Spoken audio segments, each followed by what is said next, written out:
गांव से बाहर एक पुराना और सुनसान रास्ता था। उस रास्ते के किनारे एक टूटा फूटा बंगला था जिसे लोग शापित घर कहते थे।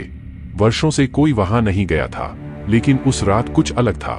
राहुल, एक शहर का लड़का जो गांव में अपने दादा दादी के पास छुट्टियां बिताने आया था, अक्सर अपने दोस्तों के साथ रोमांचक किस्से सुनता था। लेकिन एक किस्सा हमेशा उसे बेचैन कर देता था, शापित घर का किस्सा। दोस्तों ने उसे कई बार वहां जाने की चुनौती दी, पर राहुल हमेशा मना कर देता था। पर उस रात कुछ अजीब था। राहुल अपने दोस्त विनय और आकाश के साथ बैठा था जब आकाश ने फिर से उसी शापित घर की बात छेड़ी। तुम डरते हो? आकाश ने हंसते हुए कहा। विनय ने भी उसकी हंसी में साथ दिया। राहुल ने ठंडे स्वर में कहा, मैं डरता नहीं हूं, बस वो जगह अजीब है। आखिरकार मजाक मजाक में राहुल ने फैसला किया कि वो आज रात उस शापित घर जाएगा और डर के सारे मिथकों को झूठा साबित करेगा। रात का समय था, चांद आधा बादलों के पीछे छुपा हुआ था और हवा में एक अजीब सी खामोशी थी। राहुल अकेला उस रास्ते पर निकल पड़ा, दिल में थोड़ी घबराहट और आंखों में चुनौती।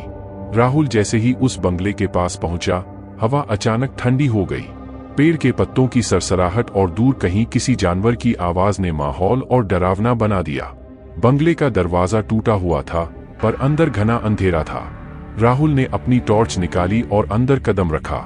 घर के अंदर एक अजीब सी सड़ांध थी, जैसे कोई पुरानी चीजें सड़ रही हों। फर्श पर धूल की मोटी परत जमी थी और दीवारों पर मकड़ी के जाले। राहुल धीरे धीरे चलते हुए घर के अंदर और आगे बढ़ा। अचानक एक खड़खड़ाने की आवाज आई, जैसे कोई चीज हिली हो। राहुल ने पीछे मुड़कर देखा, लेकिन कुछ नहीं था। उसकी दिल की धड़कन तेज हो गई। उसने खुद को संभाला और सोचा कि शायद ये उसका वहम था। पर तभी उसे एक परछाई दिखी जो उससे दूर एक कमरे में तेजी से चली गई। राहुल ने हिम्मत जुटाई और उस कमरे की ओर बढ़ा। कमरे में घुप अंधेरा था और सिर्फ उसकी टॉर्च की रोशनी ही उसे दिशा दिखा रही थी। पर जैसे ही उसने कमरे के अंदर कदम रखा, दरवाजा अचानक अपने आप बंद हो गया। कौन है? राहुल ने हिम्मत करके पूछा। उसकी आवाज कमरे की दीवारों से टकराकर गूंज उठी, पर कोई जवाब नहीं आया। तभी उसे ठंडी हवा का झोंका महसूस हुआ और कमरे के एक कोने से किसी के सांस लेने की आवाज आई। राहुल ने उस दिशा में टॉर्च घुमाई, पर वहां कुछ नहीं था। उसकी सांसें तेज हो गई थीं, पर उसने खुद को शांत करने की कोशिश की। तभी उसे पीछे से किसी के कदमों की आवाज सुनाई दी। वो मुड़ा और उसकी टॉर्च की रोशनी एक परछाई पर पड़ी। वो परछाई धीरे धीरे उसकी ओर बढ़ रही थी।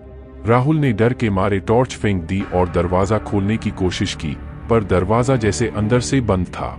उसके हाथ पसीने से भीग गए, दिल जोर जोर से धड़कने लगा। परछाई अब और करीब आ गई थी। राहुल ने अपनी पूरी ताकत से दरवाजे को धक्का दिया और दरवाजा खुल गया। वो तेजी से बाहर भागा, लेकिन उसके कदम जैसे भारी हो गए थे। परछाई अभी भी उसका पीछा कर रही थी।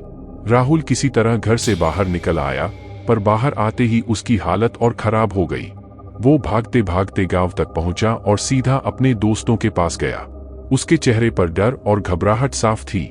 क्या हुआ? तुम इतने घबराए हुए क्यों हो? शापित घर, वो परछाई और उसकी जानलेवा सांसें। आकाश और विनय दोनों उसकी बातों पर यकीन नहीं कर रहे थे, पर फिर आकाश ने कुछ याद किया। रुको, उस घर के बारे में एक और बात सुनी थी मैंने। कहते हैं उस घर में एक अजनबी की आत्मा भटकती है। वो आत्मा गांव के पुराने पुजारी की है, जिसने अपने पूरे परिवार को उसी घर में मार डाला था और फिर खुद को भी खत्म कर लिया था। तुम लोग पुरानी कहानियों पर क्यों यकीन कर रहे हो? हो सकता है राहुल को कोई भ्रम हो गया हो। लेकिन राहुल को पता था, वो भ्रम नहीं था। उस परछाई की ठंडी आंखें और उसकी भयानक मौजूदगी वो कभी नहीं भूल सकता। अगली रात राहुल अपने घर पर सोने की कोशिश कर रहा था, पर उसे नींद नहीं आ रही थी। उसकी आंखों के सामने बार बार वो परछाई घूम रही थी। अचानक उसकी खिड़की पर किसी ने दस्तक दी। राहुल ने धीरे धीरे खिड़की की ओर देखा। वो वही परछाई थी जो बंगले में उसका पीछा कर रही थी। राहुल का दिल दहल उठा। उसने खिड़की बंद करने की कोशिश की, पर उसका हाथ थरथरा रहा था। तभी उस परछाई ने दरवाजे के पास आकर धीरे से कहा, तुम्हें वापस आना होगा। राहुल को समझ में नहीं आ रहा था कि क्या करे। उसे वो परछाई फिर से उस बंगले में बुला रही थी। अगले दिन वो अपने दोस्तों के साथ वापस उसी शापित घर गया, इस बार सब कुछ साफ साफ देखने के लिए। पर जैसे ही वो घर के अंदर पहुंचा, दरवाजा अपने आप बंद हो गया। उस परछाई ने एक बार फिर से सामने आकर कहा, तुम्हें वापस आना ही था। ये खेल अब खत्म नहीं होगा।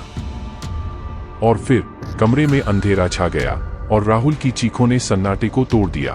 राहुल के दोस्तों ने उसे ढूंढने की बहुत कोशिश की, पर वो कभी नहीं मिला। उस शापित घर के अंदर से वो परछाई कभी कभी दिखती थी, पर राहुल का कोई निशान नहीं था। लोग कहते हैं कि वो भी उसी आत्मा का हिस्सा बन चुका था जो हमेशा उस घर में भटकती रहती थी। गांव के लोग अब भी उस रास्ते से दूर रहते हैं, और हर बार जब कोई उस घर के पास जाता है, उसे राहुल की चीखें सुनाई देती हैं, जो अब कभी खत्म नहीं होती।